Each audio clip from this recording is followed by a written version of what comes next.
बड़ी खबर सामने आ रही है। मुख्यमंत्री भजनलाल शर्मा ने गुरुवार को जयपुर के विद्याधर नगर स्थित स्मृति स्थल पर पहुंचकर उपराष्ट्रपति और पूर्व मुख्यमंत्री भैरों सिंह शेखावत की जयंती पर पुष्प अर्पित कर श्रद्धांजलि दी। इस मौके पर उप मुख्यमंत्री दिया कुमारी, राजस्थान वित्त आयोग के अध्यक्ष डॉक्टर अरुण चतुर्वेदी, सांसद मदन राठौड़, मंजू शर्मा, विधायक गोपाल शर्मा, बाल मुकुंदाचार्य, नगर निगम ग्रेटर की महापौर डॉक्टर सौम्या गुर्जर सहित कई जनप्रतिनिधि इस दौरान मौजूद रहे। तो पूर्व उपराष्ट्रपति और पूर्व मुख्यमंत्री भैरों सिंह शेखावत की जयंती पर यहां श्रद्धांजलि दी गई। बाबू साहब को श्रद्धांजलि अर्पित करने के बाद सीएम ने कहा कि आज हमारे श्रद्धेय स्वर्गीय भैरों सिंह शेखावत जी की जयंती है। भैरों सिंह जी ने अंत्योदय की परिभाषा देश भर में देने का काम किया है। हमें भैरों सिंह जी के जीवन से बहुत कुछ सीखने को मिलता है। तो सीएम भजनलाल शर्मा ने यह बयान दिए हैं। पूर्व उपराष्ट्रपति और पूर्व मुख्यमंत्री भैरों सिंह शेखावत की जयंती है आज, तो बाबू साहब को श्रद्धांजलि अर्पित करने के बाद सीएम ने यह सब कुछ कहा है। आज हमारे श्रद्धेय स्वर्गीय भैरों सिंह शेखावत जी की जयंती है यहाँ पर। तो भैरों सिंह जी के अंत्योदय की परिभाषा देश भर में देने का काम किया है। हमें भैरों सिंह जी के जीवन से बहुत कुछ सीखने को मिलता है।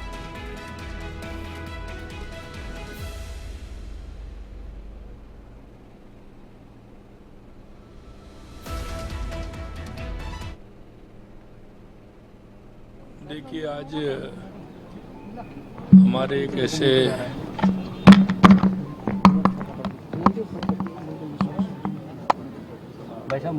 श्रद्धेय माननीय भैरों सिंह शेखावत जी की जन्म जयंती है और आप सभी जानते हैं कि जनसंघ से लेकर के भारतीय जनता पार्टी में जिस तरह से माननीय भैरों सिंह शेखावत जी ने जो इस विचार को लेकर के, एक राष्ट्रवाद की भावना को लेकर के जो उन्होंने एक आंदोलन चलाया था और एक राजनीतिक दृष्टि से अगर हम कहें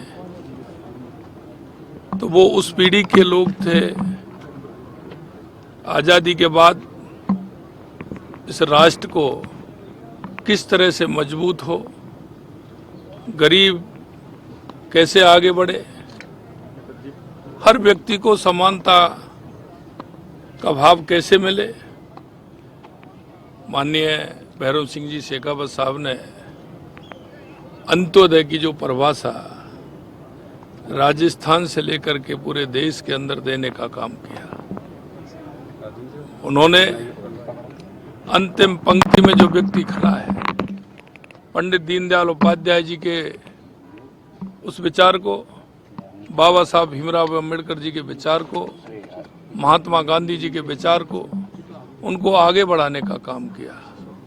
और राजस्थान में पहली बार पूरे देश के अंदर अंत्योदय योजना ला करके उन्होंने अंतिम पंक्ति में खड़े हुए व्यक्ति को सहारा कैसे मिल सकता है, वो आगे कैसे बढ़ सकता है, उसके लिए काम। खबर अलवर के रेणी थाना क्षेत्र से है, जहां थोराला गांव में गोवर्धन पूजन के दौरान बड़ा हादसा घटित हो गया। 14 वर्षीय सौरभ मीणा के हाथ में सूतली बम फटने से वह गंभीर रूप से घायल हो गया, जबकि पास खड़ी उसकी बहन मंजू मीणा भी झुलस गई। विस्फोट इतना तेज था कि सौरभ की उंगली कटकर अलग हो गई और उसके चेहरे पर गंभीर चोटें आई हैं। हादसे के बाद परिजनों ने दोनों को रेणी अस्पताल पहुंचाया, जहां से उन्हें अलवर जिला अस्पताल रेफर किया गया। बताया जा रहा है कि सौरभ को सड़क पर बम मिला था, जिसे वह जलाने की कोशिश कर रहा था, तभी विस्फोट हो गया। घटना के बाद गांव में अफरा तफरी और सन्नाटा छा गया।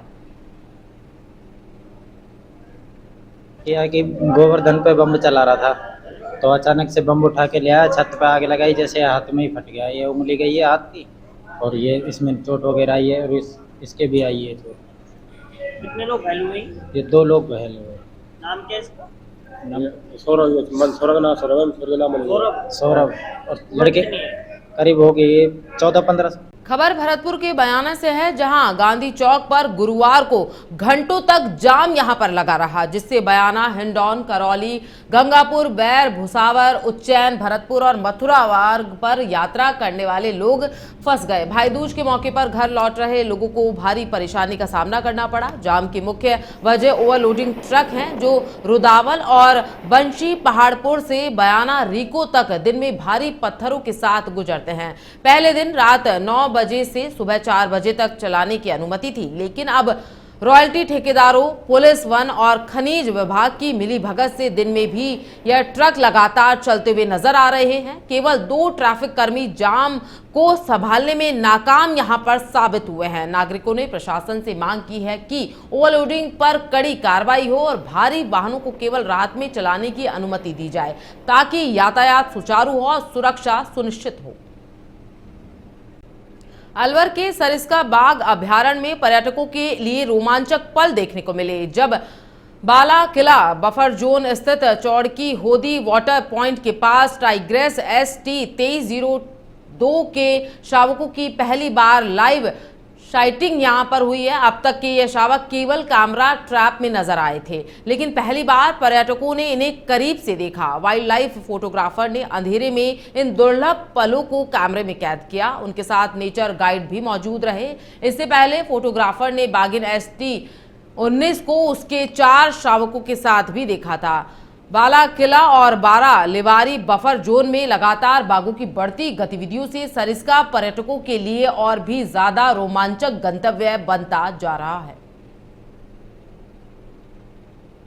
तो बफर जोन में नए शावकों को देखा गया है। सरिस्का बन रहा है रोमांचक सफारी डेस्टिनेशन, यहां पर बन रहा है। सरिस्का में पहली बार दिखे टाइग्रेस ST 2302 के शावक।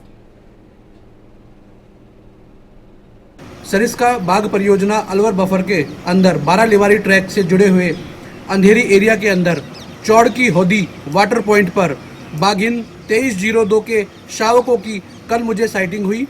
मैं इस चीज़ का विटनेस बना पहली बार। फॉरेस्ट डिपार्टमेंट से पहले फॉरेस्ट डिपार्टमेंट ने भी बाघों के बच्चों को नहीं देखा था। As a tourist, as a wildlife photographer सबसे पहले इन बच्चों को फिल्माने वाला मैं बना, और इससे पहले ST 19 के जो पहले शावक हुए थे उनको भी सबसे पहले। खबर श्रीगंगानगर के अनूपगढ़ से है, जहां गुरुवार को भाई बहन के स्नेह का पर्व भाई दूज श्रद्धा और उल्लास के साथ सेलिब्रेट किया गया। बहनों ने भाइयों के माथे पर तिलक लगाकर उनकी लंबी उम्र और सुख समृद्धि की कामना की। वहीं भाइयों ने बहनों को उपहार देकर उनकी रक्षा का वचन दिया। घरों में मिठाइयों की महक और रिश्तों की गर्माहट से माहौल भावनाओं से भर गया। बाजारों में चहल पहल रही। मिठाई और उपहार की दुकानों पर भीड़ उमड़ी, जबकि बच्चों में इस पर्व को लेकर खासा उत्साह देखने को मिला।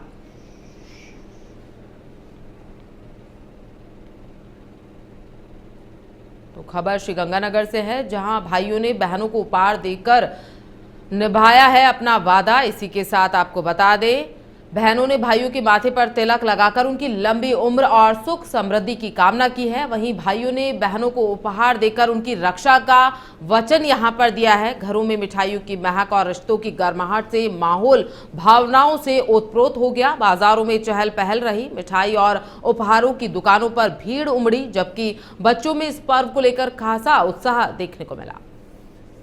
अजमेर जिले की नसीराबाद में दीपावली के 5 दिवसीय उत्सव के समापन पर भाई बहन के प्रेम का प्रतीक पर्व भाई दूज आज हर्ष और उमंग के साथ सेलिब्रेट किया जा रहा है। सुबह से ही शहर का माहौल पारिवारिक अपनत्व और स्नेह से भरा है। बहनों ने भाइयों की लंबी उम्र और सुख समृद्धि की कामना करते हुए विधिवत पूजा अर्चना की, तिलक लगाया और मिठाई यहां पर भाइयों को खिलाई गई है। वहीं भाइयों ने भी बहनों को उपहार देकर प्रेम और सम्मान प्रकट किया है। मंदिरों में विशेष पूजा हुई है और महिलाओं ने यम द्वितीया का व्रत रखकर भाइयों की दीर्घायु की उम्र की यहां पर प्रार्थना की है। बाजारों में रौनक और बच्चों में उत्साह लगातार देखने को मिला है। भाई दूज ने एक बार फिर रिश्तों में प्रेम और एकता का संदेश दिया है। खबर जयपुर से है, जहां भाई बहन के अटूट प्रेम का प्रतीक भाई दूज पर्व आज मुख्यमंत्री भजनलाल शर्मा ने सभी प्रदेशवासियों को इस दौरान शुभकामनाएं और बधाई दी है। उन्होंने कहा कि समस्त प्रदेशवासियों को भाई दूज की हार्दिक शुभकामनाएं। भाई बहन के अटूट स्नेह, विश्वास और समर्पण के प्रतीक पर्व है भाई दूज। ईश्वर से प्रार्थना है कि यह शुभ पर्व सभी के जीवन में सुख, समृद्धि और खुशहाली का संचार करे, समाज में सौहार्द, अपनत्व और एकता की भावना को प्रगाढ़ बनाए।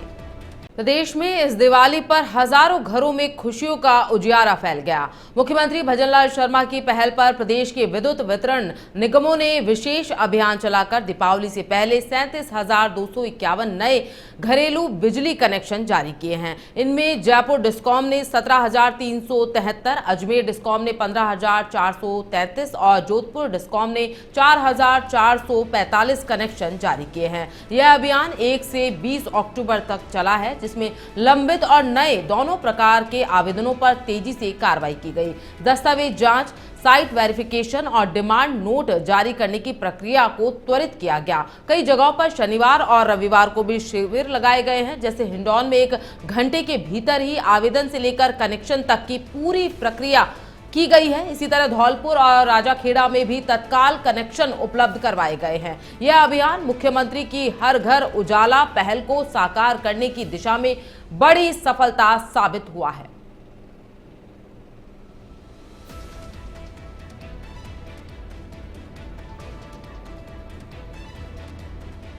तो अजमेर डिस्कॉम में सीकर सर्किल ने कनेक्शन यहां पर जारी किए हैं। इसी के साथ जोधपुर डिस्कॉम में बीकानेर सर्किल ने जारी किए सर्वाधिक घरेलू कनेक्शन यहां पर जारी किए गए हैं। तो कई जगहों पर शनिवार और रविवार को भी शिविर यहां पर लगाए गए हैं। तो मुख्यमंत्री के प्रयास से रोशन हुए हजारों घरों की दिवाली यहां पर रोशन हुई है। इसी के साथ जयपुर जिला सर्किल दक्षिण ने जारी किए सर्वाधिक कनेक्शन। अलवर से रशिया की मेडिकल पढ़ाई करने गया युवक 19 अक्टूबर से लापता है। कफनवाड़ा निवासी अजीत सिंह, जो रूस के उफा स्थित बशीरकर स्टेट मेडिकल यूनिवर्सिटी में MBBS की पढ़ाई कर रहे थे। परिवार के अनुसार आखिरी बार रात करीब 11 बजे उनकी फोन पर बातचीत हुई, जिसके बाद से कोई संपर्क यहां पर नहीं हो पाया है। कॉलेज और हॉस्टल प्रशासन से पूछताछ पर भी कोई संतोषजनक जवाब यहां पर परिजनों को नहीं मिला है। अगले दिन पुलिस ने बताया कि अजीत का मोबाइल और जैकेट पास से पार्क में बरामद हुए हैं, जिसके बाद पास की नदी में गोताखोरों ने खोज भी की है, लेकिन कोई सुराग यहां पर नहीं मिला है। परिजनों ने अनहोनी की आशंका जताते हुए रूस स्थित भारतीय दूतावास और केंद्रीय मंत्री भूपेंद्र यादव से मदद की गुहार लगाई है। 4 दिन बीतने के बावजूद अजीत का अब तक कोई पता यहां पर नहीं चल सका है, जिससे परिवारजनों का रो रो कर बुरा हाल है। सवाई माधोपुर हाईवे पर मंगलवार शाम शनिदेव मंदिर के पास एक सड़क हादसा घटित हो गया, जहां सवारियों से भरे टेम्पो और कार की आमने सामने की भिड़ंत हो गई। इस हादसे में एक व्यक्ति की मौके पर ही मौत हो गई है, जबकि 2 अन्य ने गंगापुर सिटी के राजकीय अस्पताल में इलाज के दौरान दम तोड़ दिया। वहीं 5 गंभीर घायलों को जयपुर रेफर किया गया है और एक का इलाज गंगापुर जिला चिकित्सालय में जारी है। सूचना मिलते ही पुलिस उपाधीक्षक सीताराम, सदर थाना प्रभारी और प्रशासनिक टीम मौके पर पहुंची है और राहत कार्य शुरू किया गया है। घायलों और मृतकों को एम्बुलेंस व निजी वाहनों से अस्पताल पहुंचाया गया। हादसे की सूचना पर अस्पताल में बड़ी संख्या में लोग जमा हो गए। फिलहाल दुर्घटना के कारणों की जांच की जा रही है। 3 लोग तो मृत्यु हो चुकी है, जिसमें एक गिरदार है जिनकी मृत्यु हुई है, एक राम कल्याण है, एक मानसिंह है और 5 को यहाँ से रेफर किया है जी, और 2 को जहर इलाज चल रहे हैं। यहाँ पर ये एक्सीडेंट हुआ था, वो कहाँ पर हुआ है? ये एक्सीडेंट हुआ है शनिदेव मंदिर के आसपास। खबर झुंझुनू के मंडावा से है, जहां मंडावा चेस क्लब के तत्वाधान में आज 5 राज्य स्तरीय शतरंज प्रतियोगिता का शुभारंभ हुआ, जिसका उद्घाटन अंतर्राष्ट्रीय शतरंज आर्बिट्रेटर भगवती प्रसाद शर्मा की उपस्थिति में किया गया। 2 दिवसीय इस प्रतियोगिता में प्रदेश के सभी जिलों से 170 से अधिक खिलाड़ी यहां पर भाग ले रहे हैं। कार्यक्रम के मुख्य अतिथि डॉक्टर नरेंद्र चौबदार रहे, जबकि अध्यक्षता बलदेव थलिया ने की है। विशिष्ट अतिथि राधेश्याम सैनी, हरिराम शर्मा, गजानंद नरूका और समाज कल्याण अधिकारी पवन पूनिया मौजूद रहे। प्रतियोगिता स्विस पद्धति से 9 राउंड में खेली जाएगी। पहले दिन 6 और दूसरे दिन 3 राउंड होंगे। इसमें अंडर 11, अंडर 15, अंडर 19 महिला और ओपन वर्ग सहित करीब 64 इनाम यहां पर रखे गए हैं, जिनकी कुल राशि लगभग 1 लाख रुपए है। क्लब अध्यक्ष बाबूलाल कुमावत ने बताया कि पिछले वर्ष के विजेता ओजस जोशी सहित कई उच्च रेटिंग वाले खिलाड़ी भी भाग ले रहे हैं। प्रतियोगिता के समापन पर मंडावा उपखंड अधिकारी मुनेश कुमारी विजेताओं को पुरस्कार और ट्रॉफी प्रदान करेंगे। आयोजन की व्यवस्था में क्लब के पदाधिकारी और स्थानीय समाज सेवियों ने सक्रिय रूप से भूमिका निभाई।